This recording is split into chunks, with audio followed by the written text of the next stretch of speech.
everyone. My name is Alejandra Silva. I am the director of Venture Cafe Miami, and tonight we're streaming live from Hireline's YouTube channel, straight up from Miami in our Tech and Talent Conference. And this is going to be a very dynamic podcast where we're going to talk about working with remote tech teams. And I have the pleasure to be here with Anthony. Anthony, I want you to tell me a little bit about yourself, a little bit about what you do, and then we'll take it from there. Thank you, Alejandra. Excited to be here tonight. So, who am I? I'm Anthony. I'm originally Italian and French. I've been in Miami now for 10 years, and I'm an entrepreneur. What I do, I have a financial technology application that aims to make it easy for anyone to invest in Africa's best opportunities. So think of it as a Robinhood / angel list, but focused on Africa. Okay. And the beauty about it is that most of our team is not just based here in the US, but we're spread across the world. Okay, I love that. And tell me a little bit more on where is your team based and why? Oh, that's a good question. So I'm just going to get closer to the mic to make sure everyone can hear me. So our team is mostly based across the African region. Okay. So in different countries, Nigeria, Ghana, and Kenya. And why is that? Well, there are multiple reasons. Number one, we're building mostly for Africans by Africans. It's something that we really believe in. We want Africans to be at the core of what we're building, on the one hand. And number two, because of what we're doing, there's some knowledge. There's some technologies that do not exist in the US. Mobile money being an example. And we need to make sure that the folks, especially our engineering team who's behind it, has the local understanding and the context to bring this product to life. Okay, so tell me a little bit about your onboarding process when you decide to select the right candidates based in Africa. All right, that's a tough one. So number one, of course, there's quite a bit of interviewing that goes into not being close to the person and not being able to know them. You definitely want to make sure that you spend time understanding, first of all, is it the right skill set? Number one. Number two, is it a fit within the culture of the company? Because being remote, it is also hard to build culture, but if done in a proper manner, it can also be an easy way. So how do we onboard them? Well, different steps. Number one, we tell them about what the company does. And then for each specific roles that they have within the company, we have a description really where we walk through and say, hey, you are in engineering. This is exactly what you'll do. This is how you fit in, the company.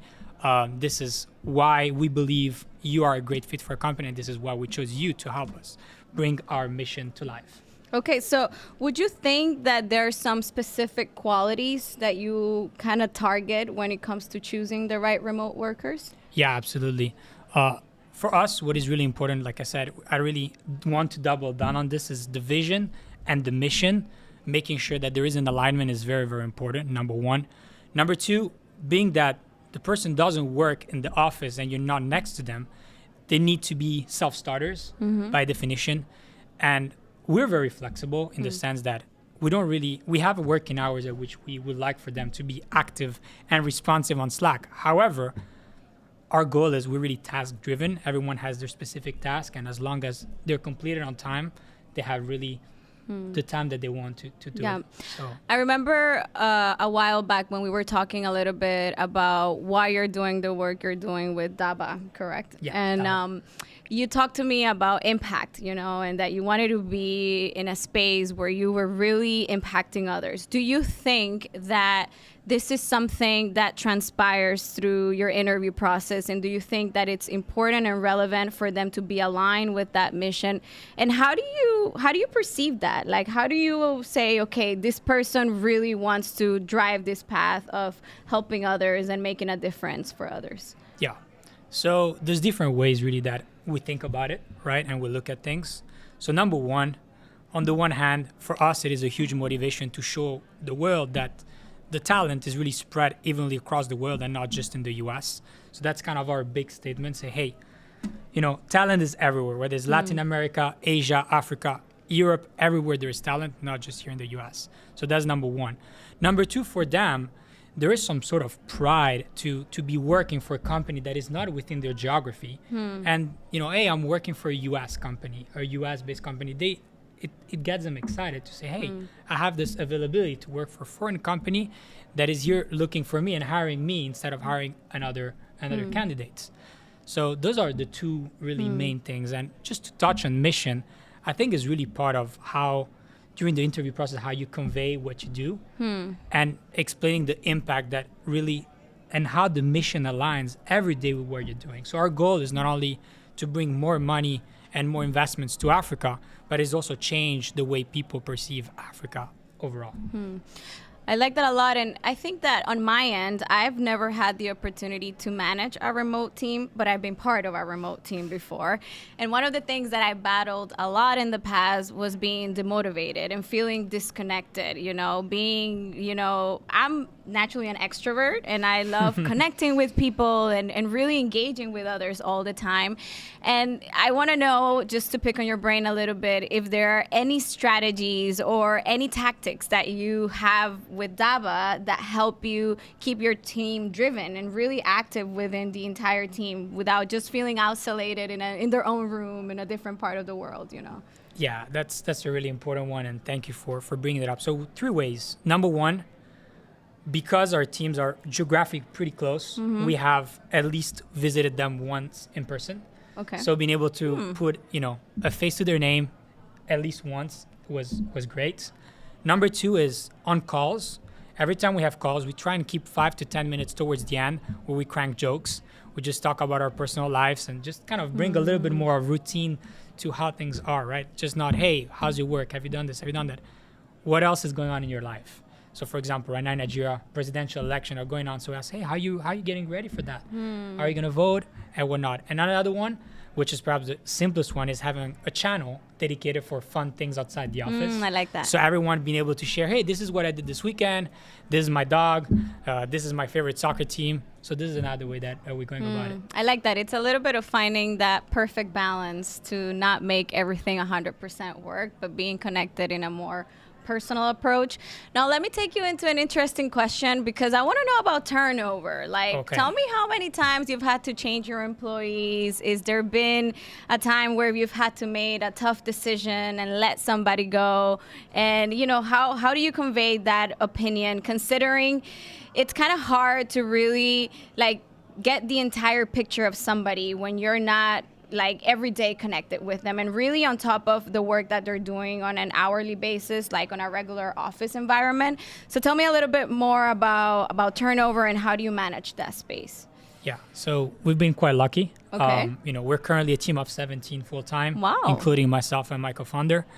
And so far, we just had perhaps 2 people that we had to let go out of 15 others, and everyone is remote, so pretty lucky.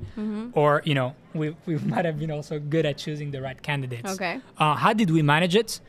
We're very, there's KPIs and OKRs that we have, specific key metrics that we follow. And once we see that they're not being followed, we follow up once. Hey, is everything okay? 2 times, 3 times, and after, it's hard, but when the result is not there, you have to make that decision. Is there a specific challenge that you want to share with us, that maybe tell me a little bit of a story or an anecdote that you experienced working with one of your remote employees that will be interesting for others to know about? Yeah, working with teams in emerging markets, there's often time with electricity, internet that they cut. So you're in the middle of the conversation, in the juicy part of the conversation where the most important part you're about to share with them how the product works. And then suddenly the connection just goes away and you're like, okay. And you wait a little bit and it just doesn't work. So that sometimes, electricity has been one. Network has been also sometimes difficult. But it's just part of it. It's part of the game. I'm totally fine with that. Do you think that DABA will continue working with the remote landscape within the next 5 years? Do you think that maybe a hybrid, team will work better, considering I know you and your team, your co-founder, travel a lot, are usually in different countries and really mobilizing the work that you do? Do you think that you'll remain with the same structure, or you think that there will be changes to the current team that you have? No, great question. So I think we'll always be a remote organization, at least for the near future. At some point, we would love, whenever we can, to bring perhaps some of our engineering team together because they also want to be perhaps closer and have fun. But for the most part, no, the goal is to stay a remote organization. And I think it also plays a lot on the morale. And, in certain countries, there's a lot of traffic when you have to go to work. So for them, being at home, being at ease, being close to their family is just priceless. Makes a difference. And we value that a lot. I love that. Well, thank you so much for sharing your story. It's always a pleasure to talk to you. And all of you who are watching us live, stay tuned because we'll have another episode in a few minutes. So thank you, and we'll see you next time. Thank you, Leah.